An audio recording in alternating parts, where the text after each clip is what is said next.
coming at you with hard-hitting analysis of every fight on for everything you need to know for your daily fantasy MMA lineups. This is Daily Fantasy Knockout. Here's your host, Drew D. Hey, what's going on, folks? We are back. Episode 8 of Daily Fantasy Knockout. I'm your host, Drew Dean. I'm here with my co-host, Josh Stonewall Stillman. Josh, what's going on, buddy? Super excited for this card. Thinking about actually buying it for a change. I don't know. We'll see.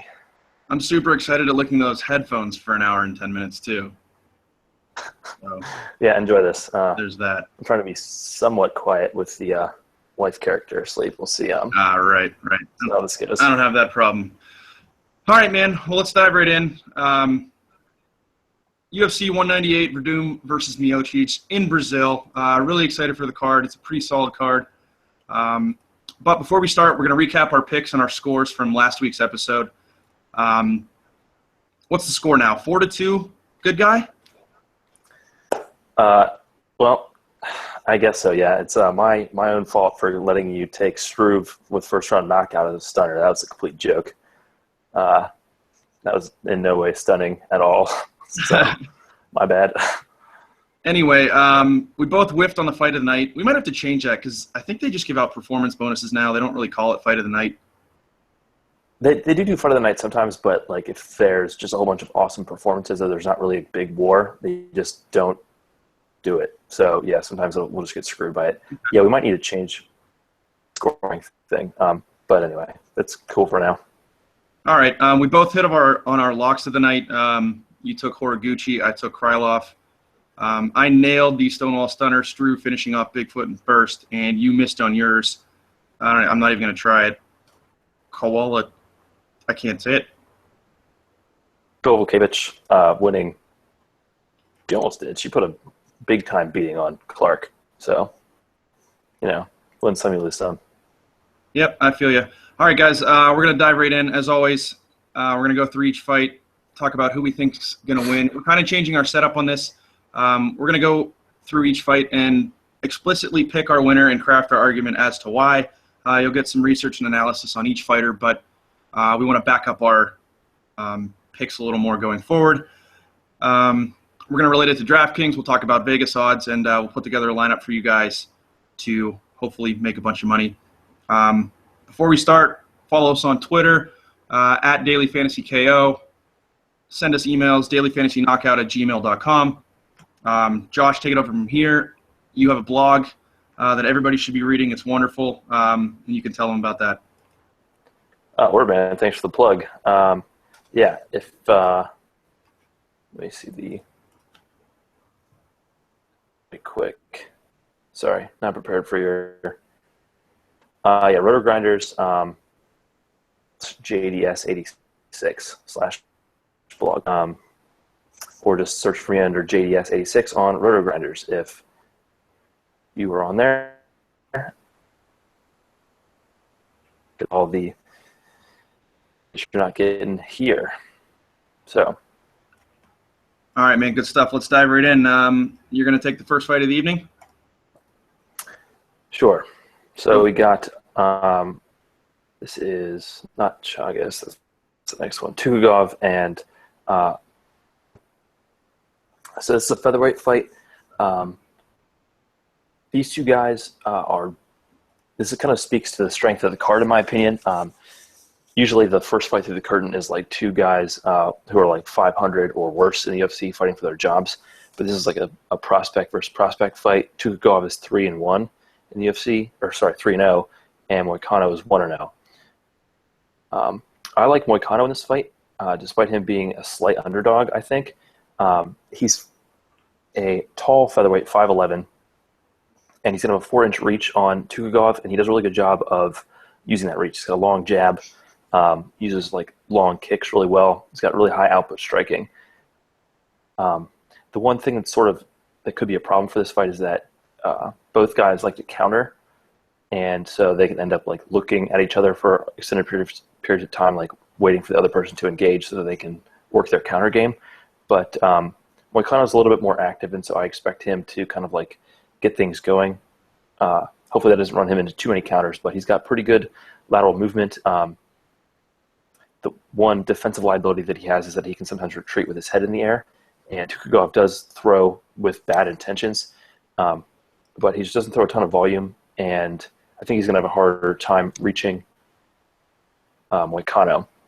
He also likes to throw lots of spinning stuff, and the other thing that Moicano is really good at is grappling. He's got a really, really crafty guard, and he's a really good scrambler, and we haven't really seen too much of Tukagov's ground game.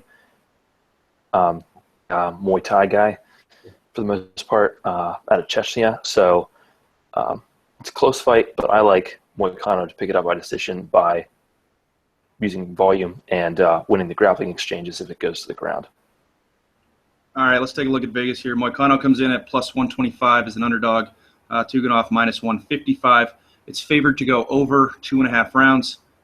DraftKings, Moicano comes in at 9,000 and Tuganov comes in at 10,400. Yeah, so with those prices in mind, I really like Moicano for cash, actually. This is, believe it or not, at only this fight is minus 135 to go over 2.5 rounds. That is the second most heavily favored fight to go the distance, if you can believe that. I mean, that isn't like overwhelming odds. I mean, it's 2.5, so like not even getting all the way to the distance probably. 9,000 and priced or as only a plus 130 underdog.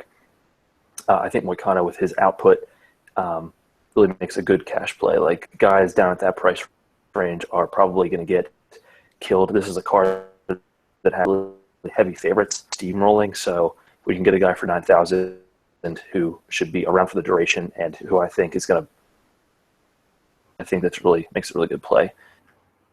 Obviously got power, but for 10-4, I think there are other people price range that are better locks for like finishes. So I'm probably going to stay away from Tukagov. Yeah, I agree with you there. We'll get into those fighters as we progress. All right, let's move on to our second fight of the evening. This one's going to be you again. Okay, so we got Sergio Moraes taking on Juan Chagas. And Chagas, yes, let's go with that. Newcomer to the UFC, I think the only one on the entire card, and I think he's taking the fight on short notice. Get that out for me if you could, and I'll work on my analysis. I'm pretty sure he's coming on short notice.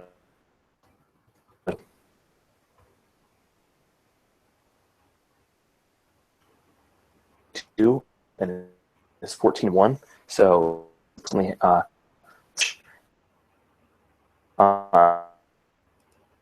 by submission. Moraes is a former world champion in jiu-jitsu, so obviously he's elite on the ground.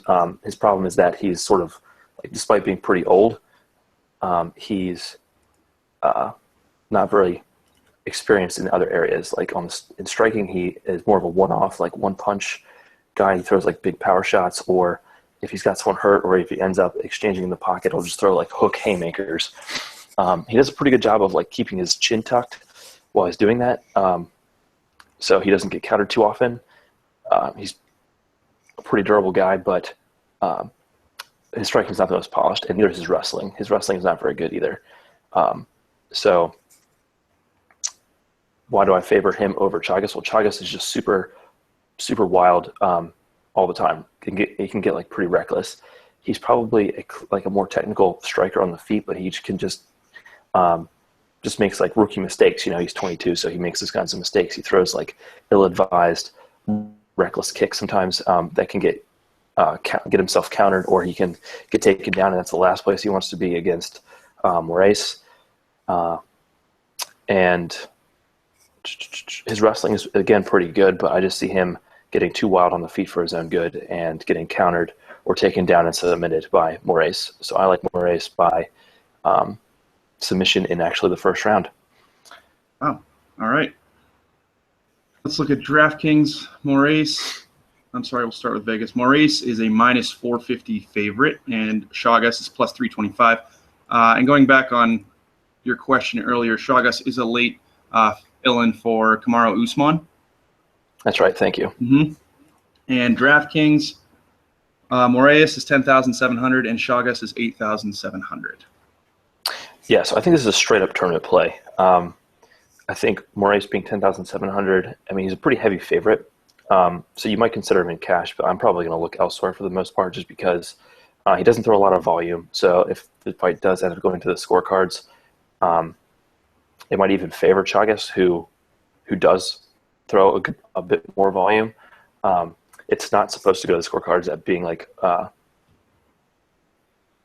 over 1.5 rounds, so it's not supposed to go to the scorecards. But so I like it for a straight tournament play. I think if Chagas, with his probably superior striking skills, can catch Moraes as he gets wild, he could possibly put him away. But I think the much more likely outcome is Moraes gets this to the ground or lands a big haymaker and gets the stoppage. So I like Moraes as a tournament play and Chagas as a potential one as well, but I'm probably not going to be too heavy on him as he's so inexperienced and so reckless.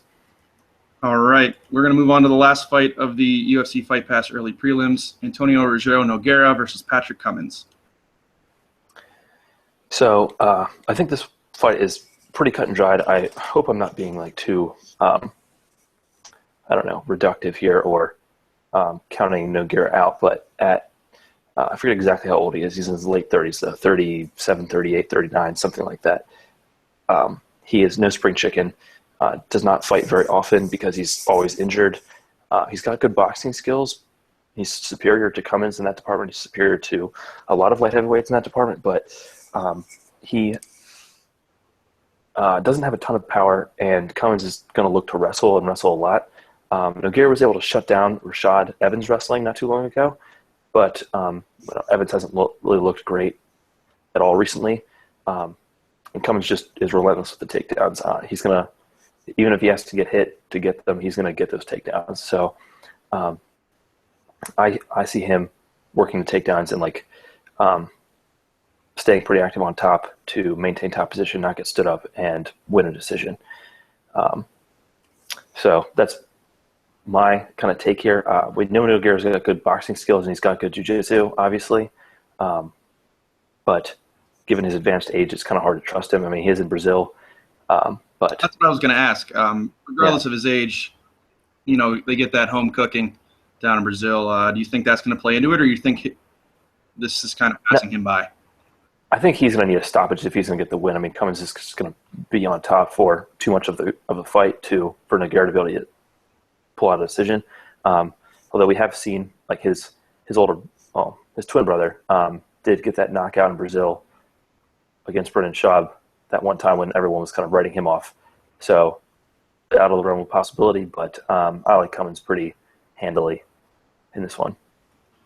I'm looking at some of Cummins' stats right now, and it's pretty surprising. He averages 4.5 strikes per minute and 7.42 average takedowns per fight.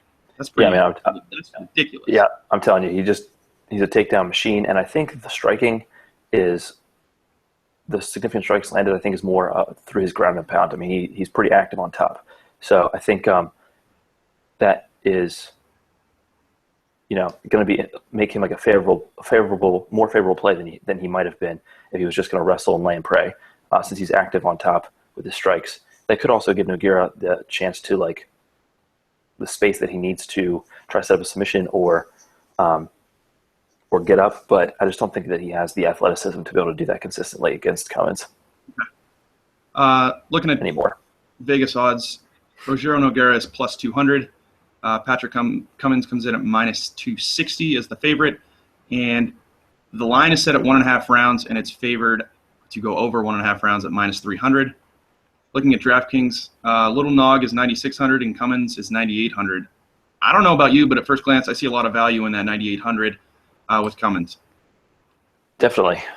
I think he really makes another really good cash play, and actually in tournaments as well because he's got that output. He's so heavily favored, and he's under 10,000. For sure, I like Cummins big time for both formats. All right, that sounds good. We are going to move on to the first fight of the FS1 prelims. John Lineker versus Rob Font. Looking at this, Lineker, he's a former flyweight contender. He's since moved to the bantamweight division because he had a really bad history of moving weight missing weight. So this move up in class is actually a smart one. He comes in at 26-7. Joe Rogan calls him a punisher. He's a really strong striker that just throws power. He has vicious hooks. He fought Francisco Rivera, and 2 minutes into this fight, each of these guys had thrown over 100 punches at each other, just standing there wailing, throwing reckless hooks, waiting for somebody to get dropped. It was awesome. Rogan also calls him the biggest power puncher in the flyweight division, and he still carries that power up into the bantamweight division. One of the issues I saw with him on the feet is he tends to fight in a flat-footed stance, so he can, put everything behind these powerful shots, and he tends to plod forward, which could pose a problem for him if he gets caught. His wrestling and ground game, his questionable takedown defense with his flat-footed style, like I said, he was easily taken down by Uncle Creepy, Ian McCall. McCall put him on his back. He was fairly uncomfortable on his back, and he didn't really offer much defense in terms of reversals, sweeps, etc. At the same time, though, he does defend the takedown very well. It's just when he gets down there, it's, all bets are off. When fighters shoot in on him for the takedown, he likes to look for the guillotine. And he gained top control on Ian McCall and had ferocious ground and pound in top position. And he looked fairly comfortable on the top. Looking at Font, he's a 2-fight UFC veteran, comes in at 12-1. Most recently, he knocked out George Roop in his UFC debut. And he TKO'd Joey Gomez at UFC 188. In his hands, he's got huge power in his hands. He tends to rush in and close the distance, which leaves him open to a lot of counter strikes. He imposes a lateral attack. He has really, really outstanding movement. His footwork is elite. He's very loose. He's calm on his feet. He flows into his striking. They're not telegraphed or anything like that. He really likes this 1-2 combo of left hook, uppercut. And when he was fighting Joey Bosa in particular, he really found a home for his left hook, and it stunned Gomez, and he swarmed him on his way to a TKO. His striking is creative. He often throws a spinning elbow when his fighters are up against the fence. One of the issues I did notice is he was always, striking from range and applying the pressure. I have not seen anything how he handles the pressure when people are coming after him, and I'm going to tell you right now, Lineker is going to come right at him throwing power and bombs. Limited wrestling and grappling video that I saw, he took down Joey Gomez twice in the opening round. I threw some combos, and he switched levels for the takedown. So in terms of the pick, I'm going with Lineker because of what I described earlier. His pressure, his powerful hands, they're going to be too much for the newcomer, fairly newcomer. Lineker is going to be the shorter fighter, but he's been in this boat before in his career. Gomez does have some talent in his hands. He's a good striker, but... Font, you mean? I'm sorry? Font, you mean? You said Gomez. Oh, I'm sorry. Good. Gomez is a talented striker, but I just don't think he's going to be able to handle the pressure from Lineker. If he decides to strike from range, I still see Lineker shooting in and overwhelming him, and I'm going to go with Lineker via TKO in the second or third round.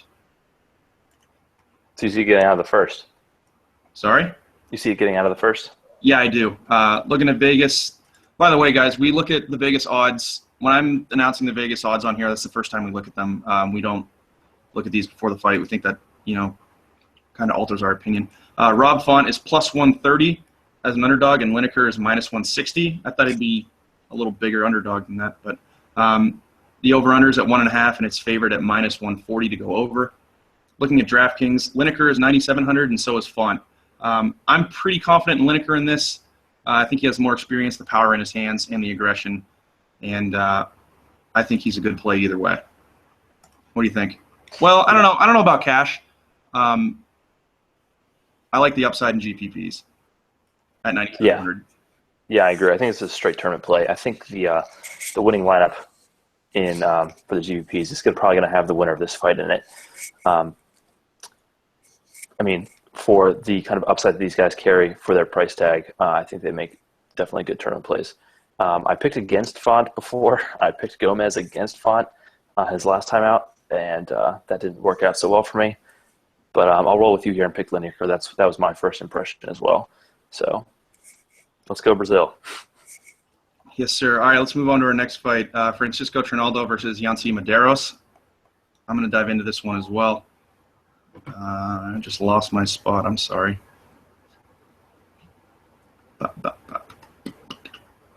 There we are. All right, looking at Trinaldo. Guy's 38 years old. He's been around the block a few times, but he still brings it. He's a 3-time Brazilian kickboxing champion. He's a really, really smart fighter. He always comes into his fights with a solid game plan. When he fought Ross Pearson last, Pearson's a high-pressure fighter, and he really handled the pressure well. He waited for his spots and countered Pearson. He really likes to throw these wicked left high kicks. He throws this left jab. He kind of hides the high kick, and he comes over the top. Powerful knees up against the fence. His left leg and his left knee is where all of his power comes from, so that's where he tends to impose his will and his damage. He's a counter striker. His patience with Pearson was magnificent. Pearson was stalking him and was shooting in for him, but Trinaldo just kind of hung low, and when he shot in, he countered him, and he caught him coming in and out, and he beat him up. On the ground, he's a brown belt in jiu-jitsu. He's really comfortable on his back.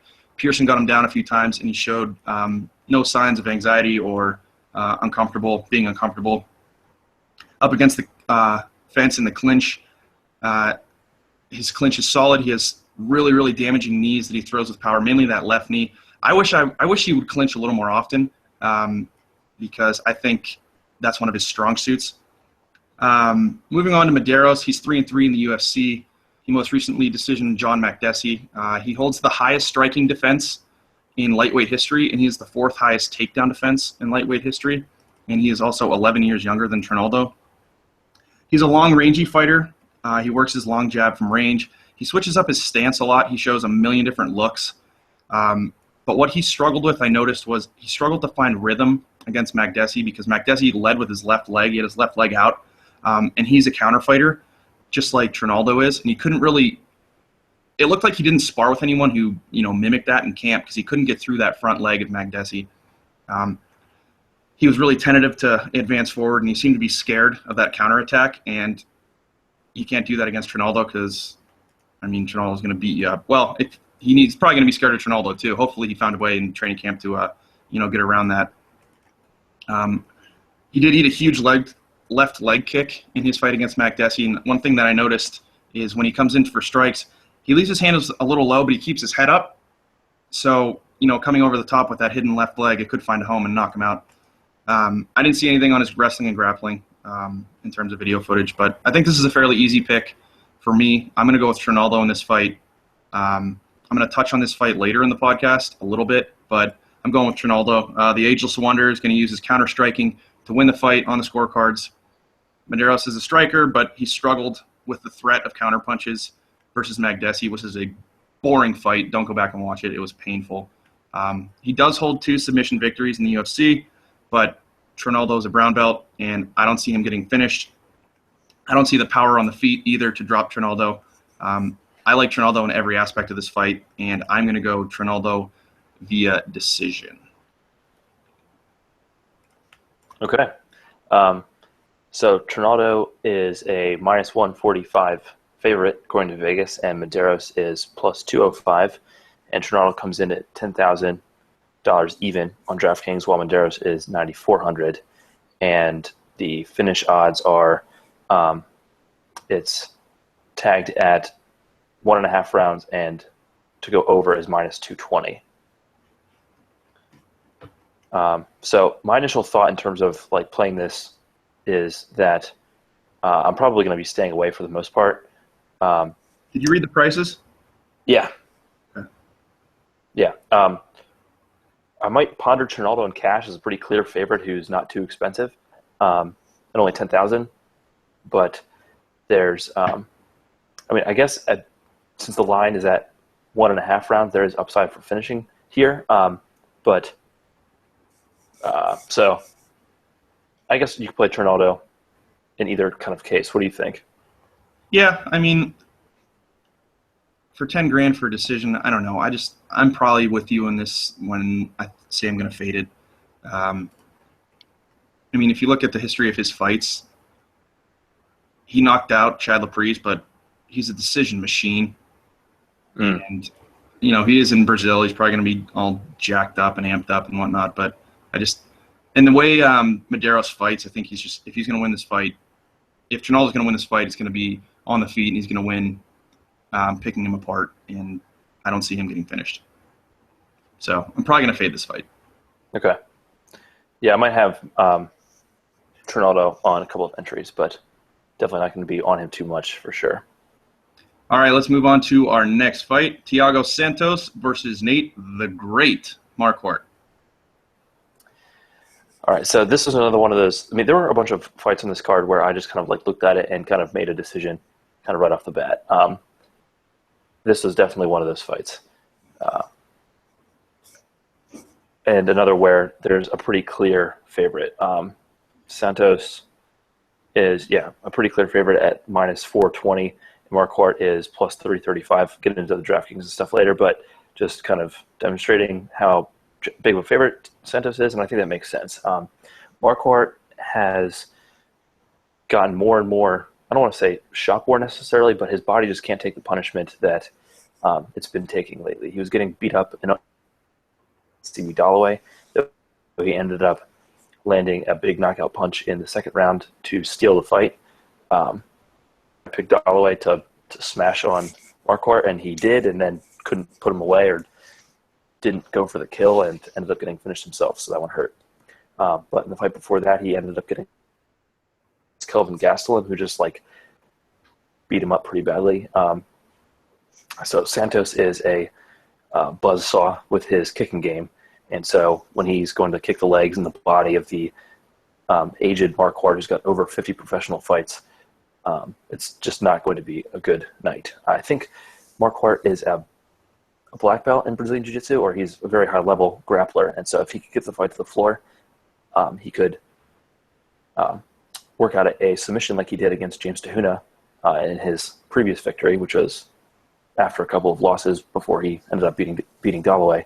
But he's never been a really great wrestler, so I don't see him being able to get Santos to the floor consistently. And I think Santos just like beats him up pretty early, smashes on him, and gets the knockout in the first, maybe the second round. Big in this one. Hasn't before his last fight, against CB Dalloway, didn't Marquardt change camps? He went back to his original camp.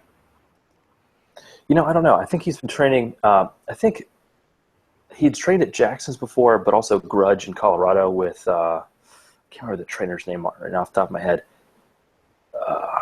Anyway, but those I think those camps kind of like all work together. Like they have like kind of a sort of pseudo partnership, like TriStar and Grudge work together at different times, depending on who their fighters are. So I think Marquardt has done that. So I'm not really sure where he's been training for this fight. Okay, I just remember that was a storyline going in that he, after his knockout, he changed camps and knocked CB Dalloway out. So are we going to write off Marquardt? I don't know. We'll see.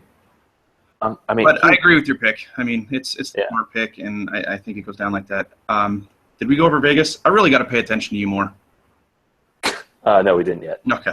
All right, looking at Vegas odds, Nate Marquardt is plus 300. Thiago Santos is minus 400. It is favored to end under a round and a half at minus 145. DraftKings, Marquardt comes in at 8,500, and Thiago Santos comes in at 10,900. Yeah, so Santos is pretty expensive. He's the second most expensive fighter on the card, beneath Cyborg. But I think he makes a pretty good pivot for Cyborg because, I think it's favored to go under a round and a half, and so just like her fight, this fight could easily net you a first round finish. You don't have quite the same level of like sureness that you probably do with Cyborg. We'll get to that fight in a minute, but I think this makes a pretty good pivot for Cyborg. Instead of you'll save $700 and probably still get that first round TKO victory. So I like Santos pretty big. Marquardt, I don't know. You could play him in the hopes that he ends up getting one of these finishes. I mean, he's gotten finishes in most of his last few wins. But he would be like a desperation, like punt play, just praying that he can like snatch a submission or land some haymaker out of nowhere like he did in his last fight. But I think Santos is a better striker than Dalloway is. And hopefully after seeing Dalloway get knocked out, he'll respect Marquardt enough not to get careless and carve him up from the outside. Yep. I'm in agreement with you there. I'd be lying if I said I'm not going to have some exposure to Marquardt in one, maybe two lineups in GPPs. Sometimes you got to take a flyer. And Nate the Great, we've been boys for a while, so. All right, fair enough. All right, let's move on to our last fight on the FS1 prelims. Damian Maia versus Matt the Immortal Brown. But I think it's going to be a rough night for Brown. Maia's looked unstoppable since dropping to welterweight pretty much. I think he lost to Roy McDonald and maybe one other person. But since then, he's been on an absolute tear. And the issue that kind of plagued him for a while was that he couldn't get the fight to the ground, and he couldn't use his world-class wrestling, world-class jiu-jitsu. But he's gotten much, much better at that. He's faced wrestlers and dominated them. He took down Ryan LaFleur and controlled him throughout their entire 5-round fight for the most part. Made really good grapplers look just like amateurish, like in Gunnar Nelson and Neil Magny in his last couple of fights. So he's just looked 38. He's looked almost unstoppable. Brown might be his most dangerous opponent at welterweight since McDonald. But Brown is very aggressive and excels in the clinch, where he's going to be trying to fight off takedowns. So when he's at range and trying to get too aggressive, Maia's going to shoot for a reactive takedown. And when it's in the clinch, I don't think Brown is really going to be able to get his striking his knees, which he's so good at, because Maia's going to be tripping him to the mat. So unless Brown were to land something huge, and I just don't really see him being able to do that, I favor Maia to either pick up a decision or submission. Brown's submission defense has never been impenetrable. He's got plenty of submission losses to his credit. It's been a long time since he's been submitted. He's shorn that up. Prior to his really unlikely run with 7 straight wins, he had gotten submitted, but since then he hasn't been submitted in the last 5 or 6 years, 4 or 5 years, I should say. So, but Maia's a whole other animal. So if he spends extended periods of time on the ground with him, I could definitely see him getting submitted. So I like Maia to kind of roll in this one and get a submission or a decision. Yeah, I'm in agreement with you there. Vegas has Matt Brown at plus 250, Damian Maia at minus 350. Over-under is at 1.5 rounds, and it's favored to go over at minus 190. DraftKings pricing, Matt Brown is 8,900, Damian Maia is 10,500. I'm in total agreement with you there. I think Damian Maia is the best in the business on the ground, and he worked over Gunnar Nelson, who's an high-end prospect who is no slouch on the ground either. Matt Brown on the ground, just when you talk about Matt Brown, you talk about his wars and his heart and all that stuff. You don't talk about his ground game. I think I'm leaning towards a submission for this one. I think he ends the fight. It depends if Matt Brown shows some heart, and he's the little engine that could. The guy never gives up. So second, third round submission. I'd probably lean third round submission for him. I wouldn't be shocked. But he also is a decision machine, so I wouldn't be shocked at that either. I'm kind of torn on this fight on where I want to play it, on what format, cash games or GPPs, based on, it all depends on where he finishes. And I'm not very passionate about either type of finish. I could see it going either way. So what do you think about cash games versus GPPs? Yeah, I'm with you here. I'm struggling to figure out just how to play this fight. I think I'm probably going to stay away for the most part in GPPs because I think there's other people who are more likely to finish soon.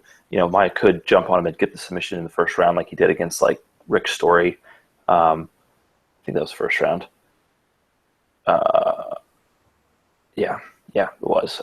So he's capable of doing that, but Brown is very, very game. So I'm kind of with you here. I think cash would probably be, I don't know, because he's not a really high out on the feet. He doesn't strike a whole lot. He gets points through guard passing and takedowns. So actually, I think I'm probably more likely to play this one in GPPs for both sides because I don't think in cash you're going to get very much for Maia's price at 10.5. Yeah, I'm going to agree. Because of the decision. As you're talking about that, I agree. He's not going to sit there and throw 150 strikes. He gains his points on the ground, and if he's going to win, he either decisions him or you have that upside of the submission. So I think GPP is the way to go in this fight. All right, let's move on to the first fight of the main card. Warlley Alves versus Brian Bam Bam Barberena. This is another one of those fights where, just looking at it from a very high perspective, I think Warlley Alves takes this fight any day of the week. Alves is the Tough Brazil 3 winner. He's a 3-time Brazilian kickboxing champion. He has 7 wins by submission. He's 11-0 in his UFC career. In his MMA career. He's, looking at his striking, he's got really hard body kicks, vicious power behind the kicks. He's a very, very strong striker. His favorite punch is this overhand right that he comes over the top with. He really likes to brawl. Sometimes he likes to telegraph his kicks, and he gets them caught. When he fought Talib Nordin, he was throwing these leg kicks, and he started to telegraph them, and Talib caught them, but on 3 separate occasions. But he still he still wasn't taken down. So his takedown defense is unbelievable. It's awesome. He was taken down. I think he got dropped, but he was taken down. Nordin shot in for him. I'm sorry, this just deleted on my thing. Talib shot in, took him down, and his first defense is the guillotine. He has a really, really strong guillotine. It's his go-to technique. A lot of times when they're scrambling on the mat, when fighters are trying to get out of his guard and get up, he really looks to sink in that guillotine. Colby Covington, this is where it is. Colby Covington shot in for a takedown in grappling right out of the gate. Alves handled it real well, threatened him with the guillotine. His takedown defense is elite, like I said. I just lost myself. Right, so his takedown defense was outstanding against Talib and Covington. They're both wrestlers. Talib comes out of the TriStar gym. He neutralized their wrestling ability, so I really don't see Barberena, threatening him in his wrestling and his takedowns like he did with Sage Northcutt. Because Sage Northcutt, his takedown defense is about as good as mine. But don't set yourself short, man. Yeah, whatever. Barberena, you know how it is. He's tough. He's game. He's got a little credibility because he put an end to the hype train that is Sage Northcutt. But I really have to analyze about him because this is our pick and we're sticking to it. Alvarez, he smashes. Barberena, he's tough, he's game, he can fight. But Alves has that look of a real killer. He's not all the flash like Northcutt. Josh and I would really like to go on a deeper dive on this one and see exactly, how we think Alves is going to get the win, but we're pretty confident he does. So our educated guess is takes it to the ground, guillotine submission, second round. Wouldn't be shocked if it's a first round finish either. Agreed? Yeah, I'm with you here. He's the second biggest favorite on the card, I think. Yeah, behind somebody we'll talk about her later. Yeah. So should we run through DraftKings? Yeah. DraftKings, Vegas, Barberena plus 425, Alves minus 650. Favored to go over 1.5 rounds. Barberena comes in at 8,600 on DraftKings, and Alves is 10,800. I will probably be paying up for Alves. I'm that confident in him. Okay. Yeah. I think he and Santos are your good high priced options for tournaments or for cash. I mean, as greater than Alves is good. Finishing ability for sure. So I think I probably like Santos to more likely to finish in the first because Barberena is pretty dang tough. I think Alves closes this one out inside 2 rounds without too much issue. All right, that's that. Fairly quick analysis, but we're pretty confident in our pick, guys. All right, moving on to the next fight in the main card. Mauricio Shogun Hua versus Corey Beeston 25-8 Anderson. You don't like that nickname? Did I say it right? 25-8s? What? Yeah, Beeston 25-8, not like 24/7. He's Beeston 25-8. Oh, cool. I'm picking Hua. Oh man, come on now. That nickname's, I like that nickname. Whatever. Gonna be. All right. Anyway, go on. Yeah. So I'm kind of a little bit torn on this fight. Anderson doesn't have a ton of knockout power for being a light heavyweight, but he does throw a ton of volume and has good wrestling. And he's way younger and less, injury prone than Hua is at this point in his career for sure. I think if this fight is going to end, I think I probably favor Hua. He's got the bigger power. He throws with more bad intentions. It's a little bit hard to trust him at this point.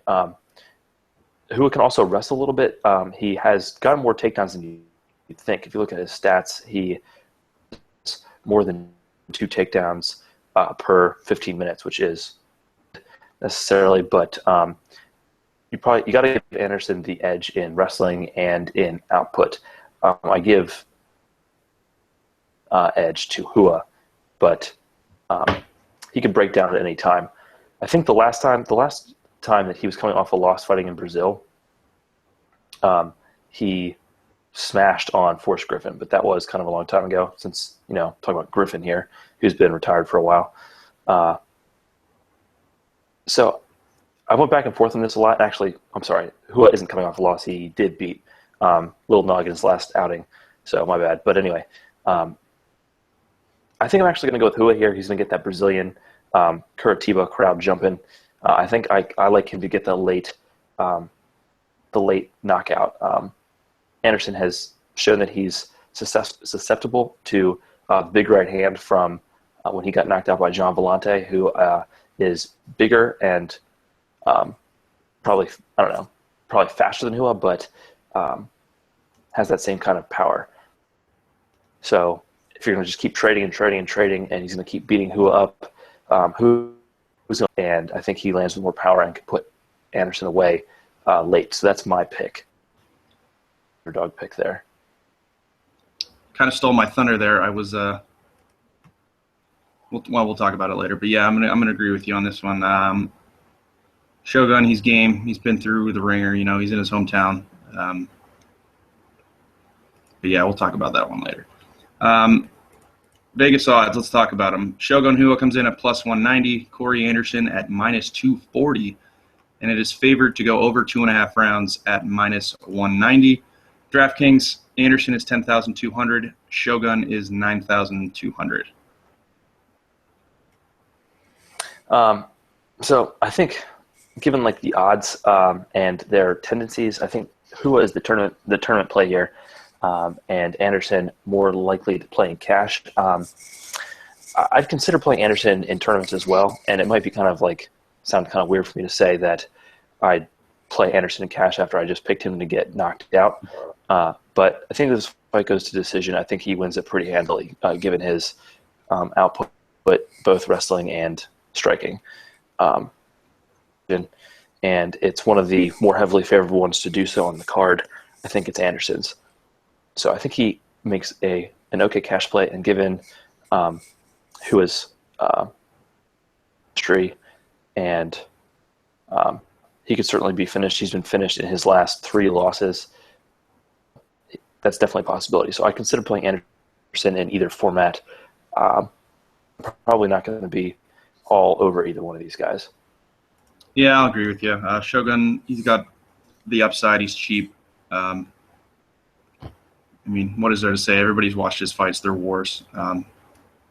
So I agree with you on that one.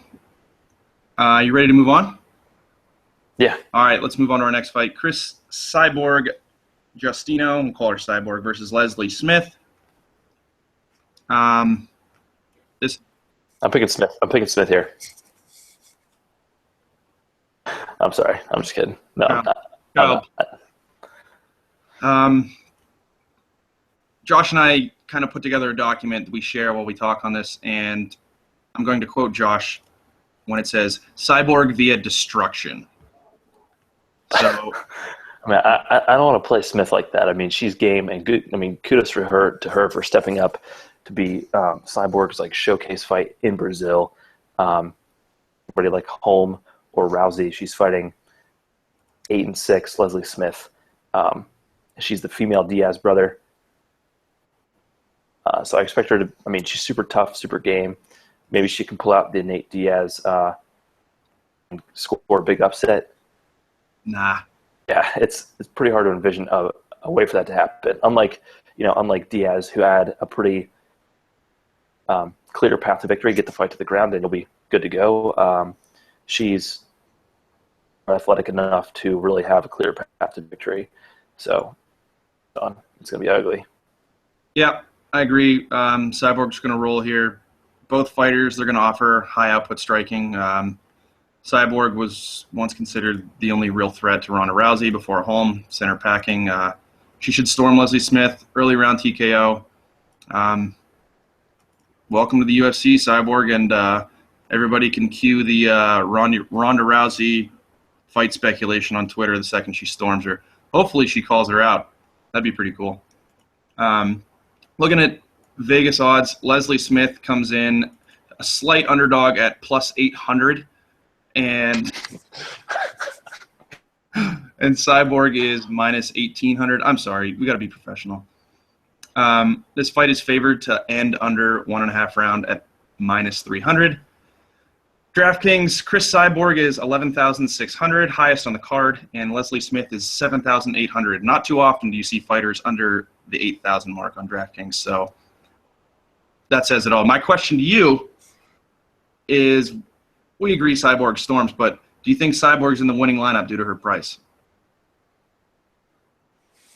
I'm going to say no, because I just think if you play her, then you got to go dumpster diving for too many others. And with so many like big favorites on this card, I don't really like that many people who are really, really cheap. I think Miocic is pretty cheap, 9,100, and I think he makes a pretty solid play. We'll talk about him in a second.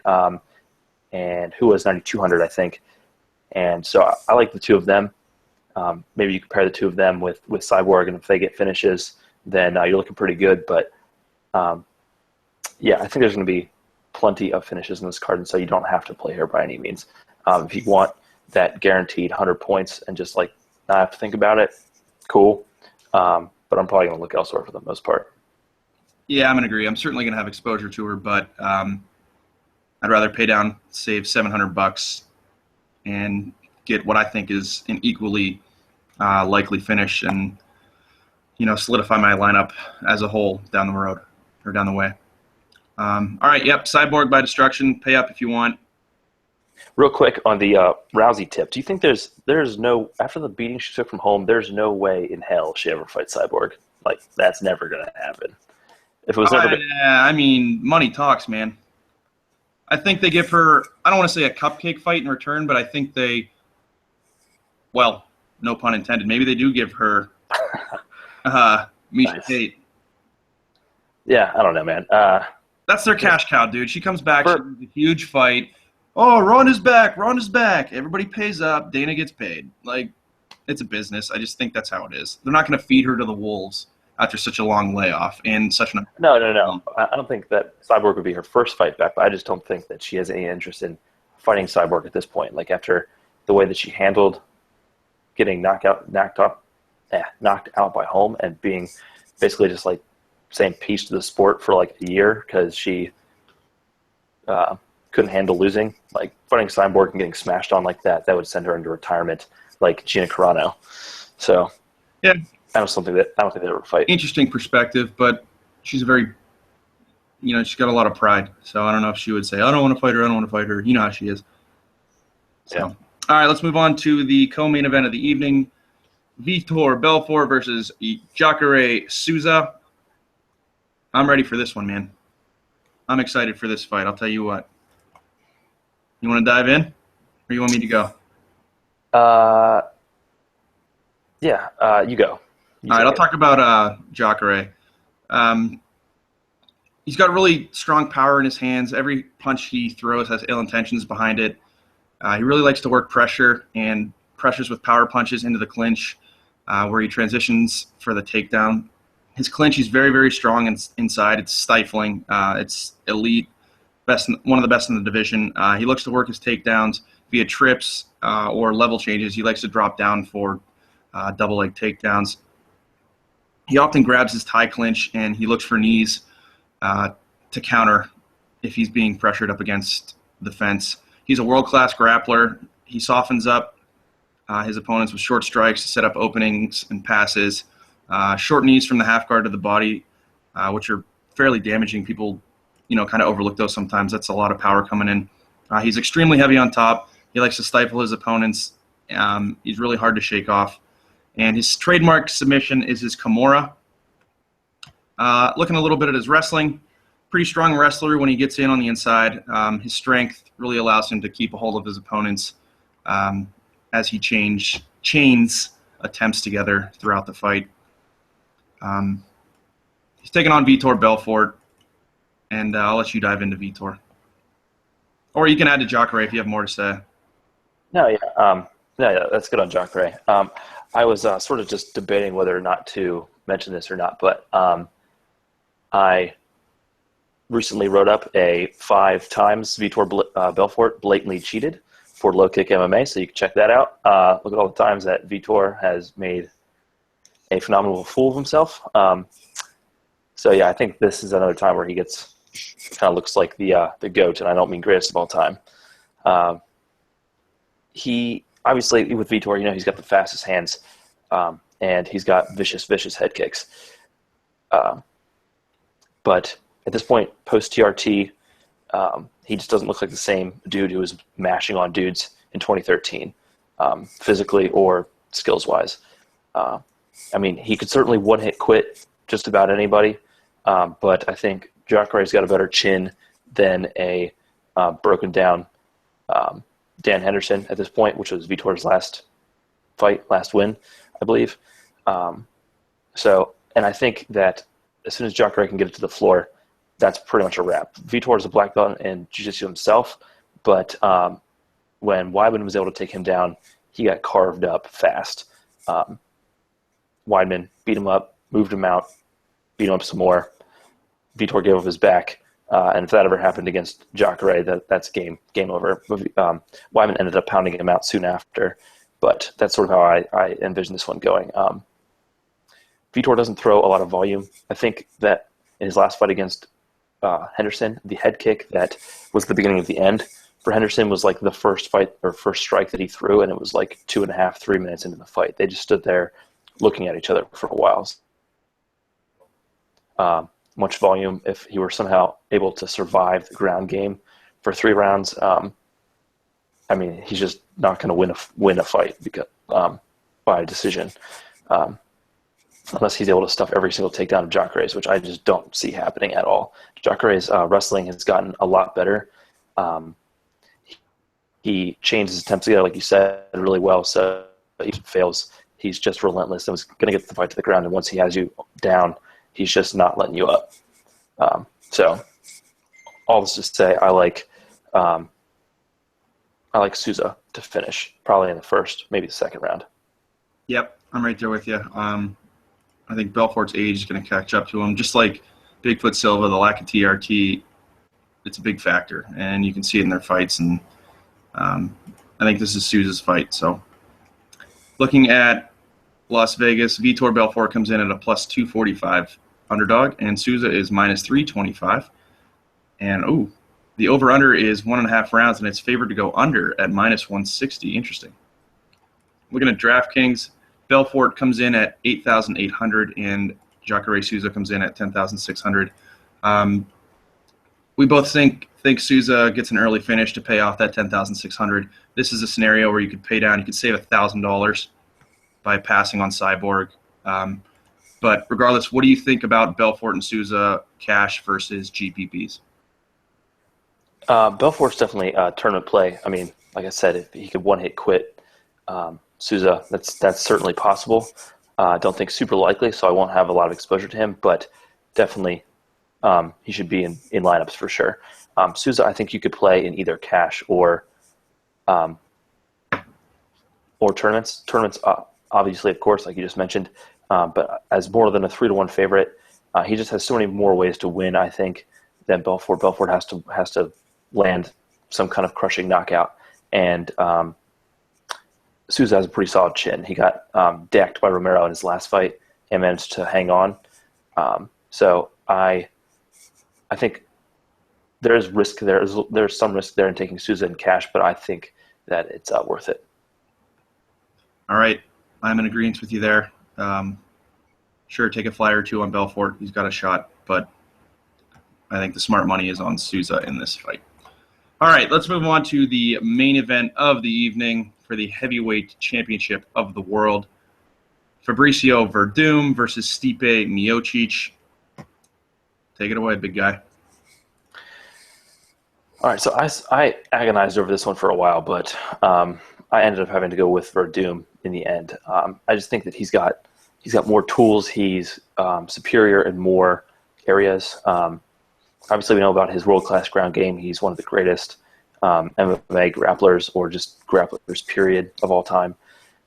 So he wants to work his wrestling. That's one of the areas that Miocic probably has an advantage is in the pure wrestling. So he could elect to try to work takedowns and with that and with top control. But every second that's on the ground, he's going to be in danger.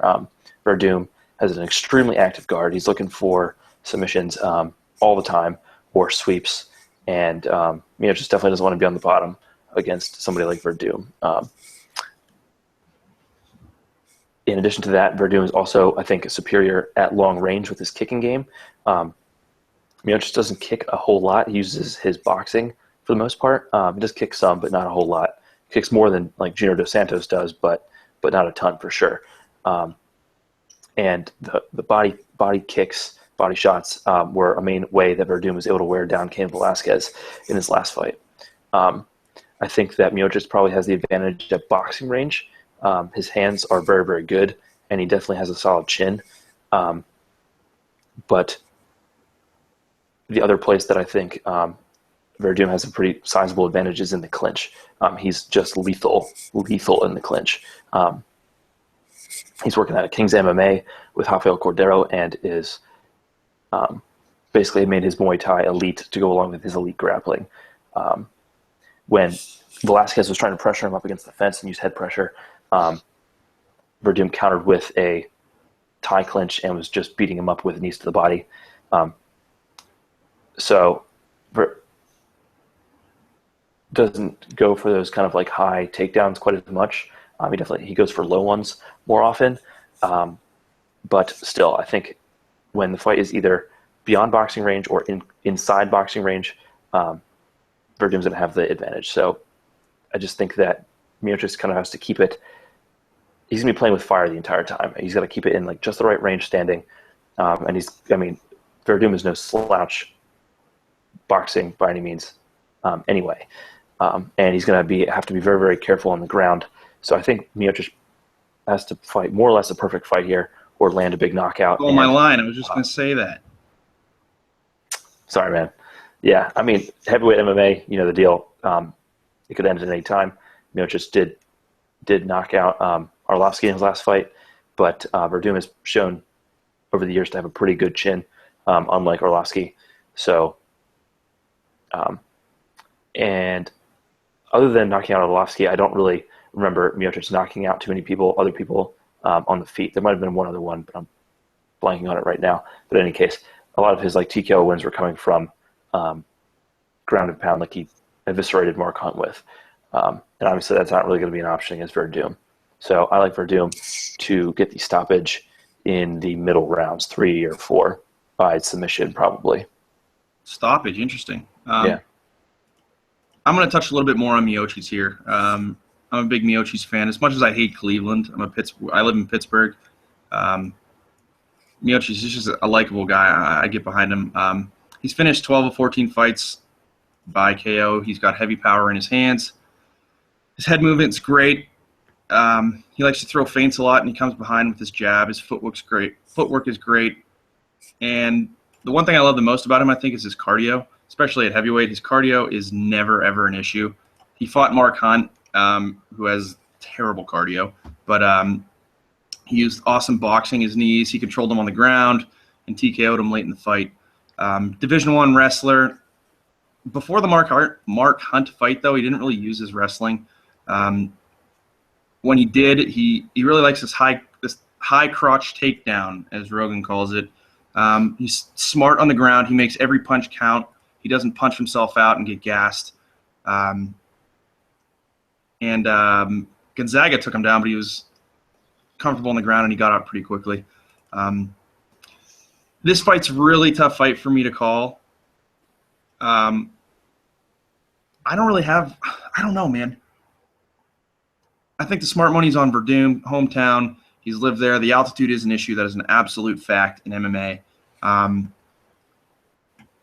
going to side with Werdum on this one, I think. I make a smarter pick when my money's on the line, so I think I'm going to take Werdum in this fight. If he does finish him, I think it's late, 4th and 5th round. But let's look at Vegas odds. I haven't looked at these. Interesting.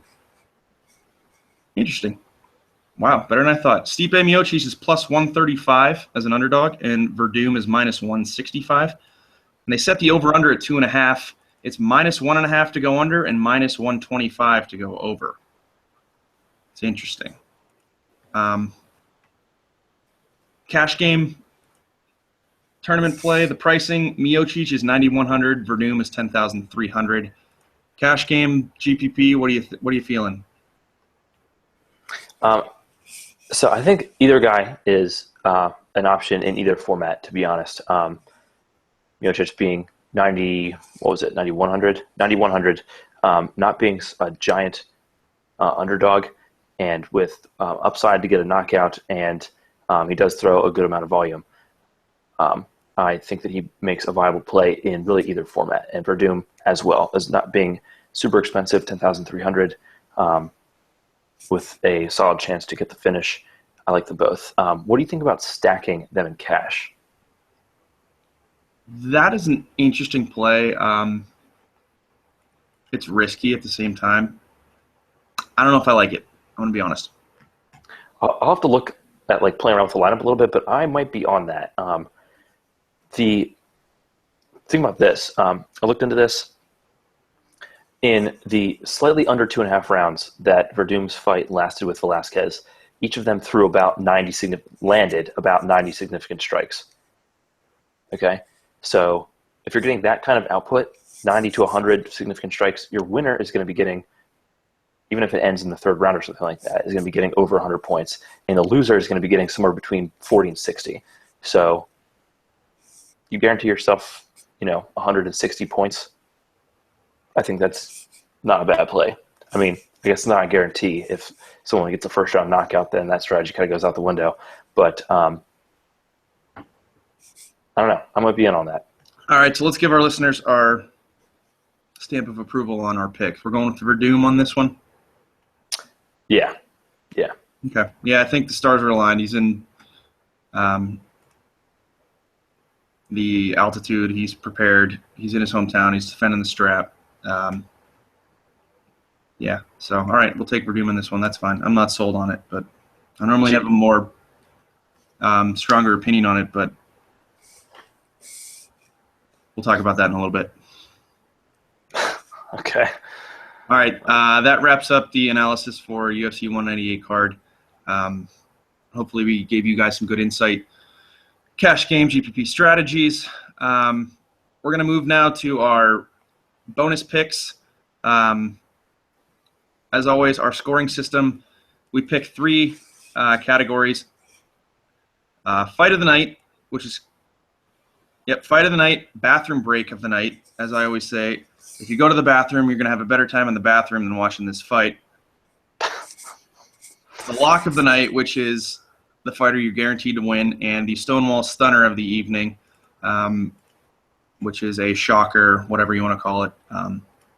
All you wrestling fans get it. Our scoring system, if you get the lock wrong, it's -1. If you get the fight of the night wrong, or fight of the night correct, it's +1. And if you get the stunner right, it's +3. Checking back on our current score, I am up 4-2 after last week. So fight of the night, Josh, roll with it. You can pick, we agreed on the same fight. No, that's cool. No. I might change my pick. In fact, I'm going to. Okay. All right, fine. My initial thought for fight of the night was Miocic Werdum.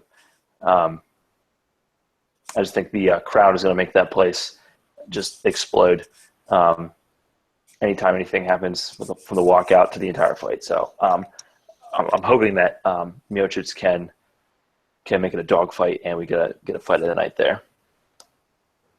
That was my original pick, but we didn't want to have matching picks, so during this podcast I decided to change mine. I'm going to go with Corey Anderson and Shogun, who has the fight of the night. How many times has Shogun put on a giant war in his hometown? How many more fights does he have left? I think this is a good opportunity for them to put on a fight of the night, and it's just an absolute war. I like it. I wasn't thinking about that. I was thinking about my second pick was going to be Font and Lineker. I think that's going to be a barn burner for as long as that one lasts. But yeah, that's a nice pick. All right, bathroom break fight of the night. This has no effect on the scoring. We just like to pick it. I'll go first on this one. I'm going to go with Trinaldo Medeiros.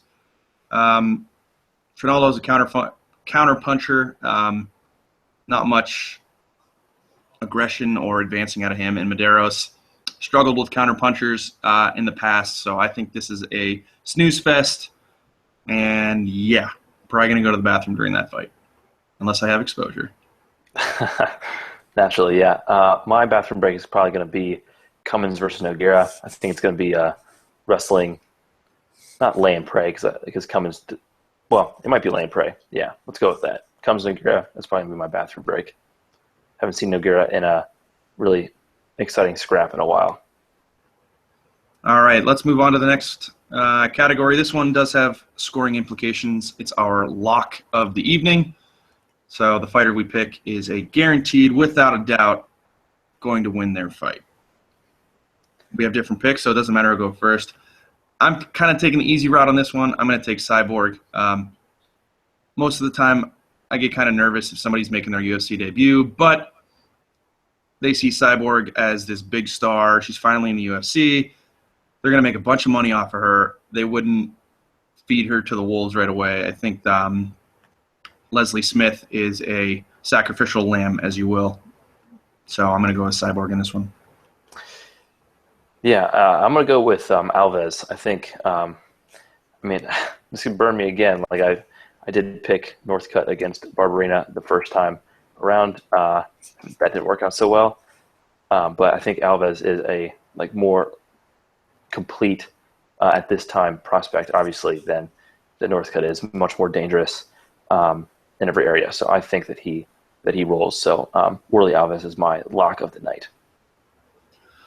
All right, good stuff. And finally, good God Almighty, that's Austin's music. The Stonewall stunner of the evening.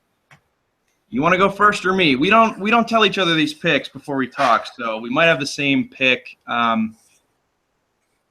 You go first, because I'm still thinking. Stipe Miocic is going to finish Fabricio Werdum, and we're going to hear Bruce Buffer's beautiful voice and new UFC heavyweight champion. Now, see, I don't know. I got burned by this last time. You picked a finish in a heavyweight fight. You're picking the underdog this time. Huh? Do I have to give you a time or something? He's a big underdog. Not really big underdog, but yeah, that's what I'm saying. He's not that big of an underdog. So all right, fine. In under 2 rounds, is that fair enough? That's fair. Yeah, I'll allow that, I guess. All right. Cool.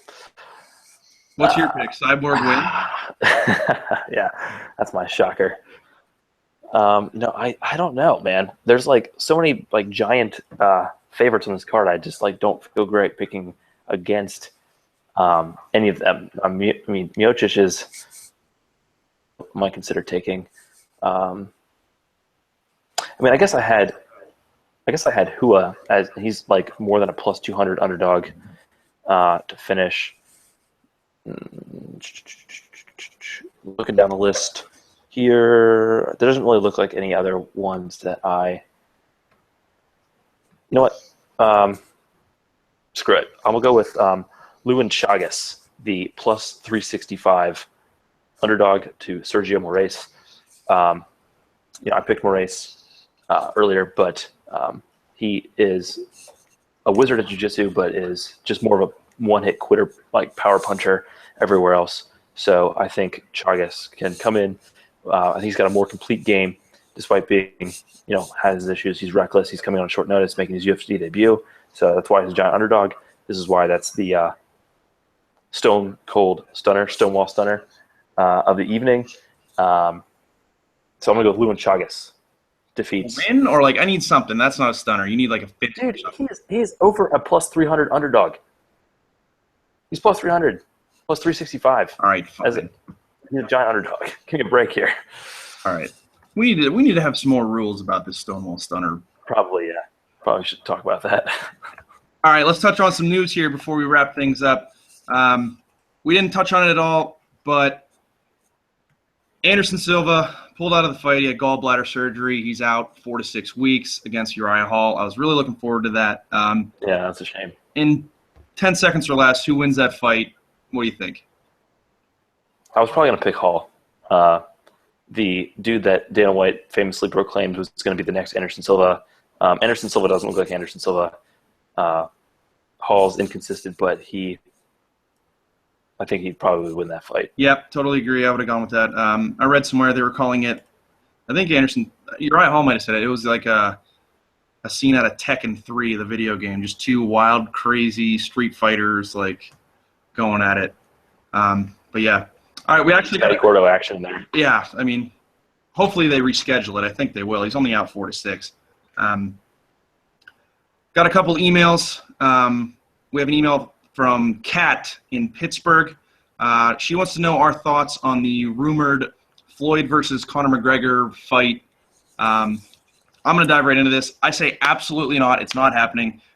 There's no chance in hell that Dana White allows Conor McGregor to go fight him in a boxing match unless the UFC has their hands in on it. McGregor has signed a contract with the UFC. He's their cash cow. I just think this is all the two of them blowing smoke. Maybe when their contracts are up, if that ever happens. But Floyd's 49-0. He's going to hit 50 and retire. So I think this is an absolute waste of time to read into these rumors. But that's my opinion. What do you think? Yeah, I was kind of a little bit of a sucker. I'm kind of embarrassed just to it because sometimes people will compete in other forms of not fighting, I guess, and maybe that's probably the difference. But you see guys on the UFC contract go grapple for Eddie Bravo, Metamoris, or whatever. So they'll do these other grappling matches, and that doesn't interfere with their contracts, I guess. And no doubt, I think it would make big time money. So I thought it made some sense, but then if his contract doesn't allow him to take part in a boxing match, then that's definitely not going to happen. And I'm probably kind of glad of it because he definitely lose. He would just make a truckload of money and then bounce. So I want to see him stick around the UFC and actually fight MMA as long as he can. All right, we got one more email from Ricky B. in Erie, Pennsylvania, my hometown. Ricky wants to know, do you believe Dana White when he says the UFC is not for sale? I'm pretty passionate about this too. I think he's just covering his tracks. I think they hired Goldman Sachs to look at their financials and release their financials. And I'm a firm believer where there's smoke, there's fire. There's 4 to 5 bidders. When they bought the company for $2 million, and they're asking for $3.5 to $4 billion. Seems like a no-brainer. I mean, sometimes things come to an end, and I would not be shocked if there's some real legitimate steam behind this rumor. And I would assume Dana White, cashes his check and backs out. Yeah, I don't know. That was my real thought here. Is I kind of assume that there's some credence to these rumors. My thought is if UFC gets bought up by this giant Chinese conglomerate or whatever, how is that going to affect the brand going forward? What's going to change? Is Dana going to stick around? Is he not going to stick around? It's really interesting. I'm afraid of change.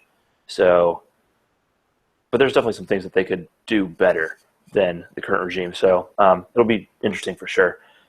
But UFC with no Dana White at the head would be a weird thing. Yeah, it is, because when you think of the UFC brand, you just kind of group Dana White in with that brand.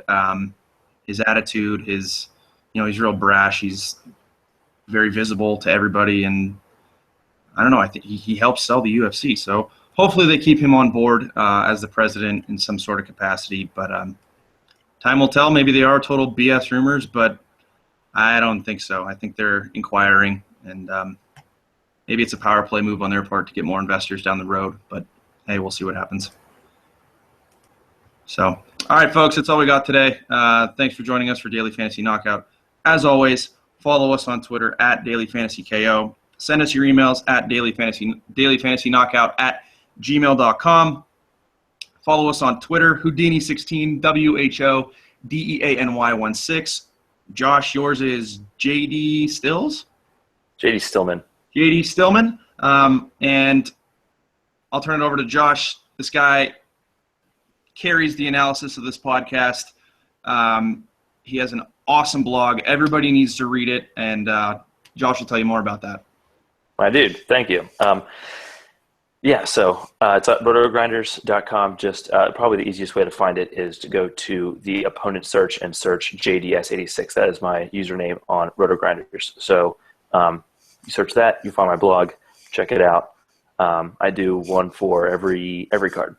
So what I need to do is put out compile a record and let you know, guys, how I've been doing. Pretty sure I was 9-4 last week. So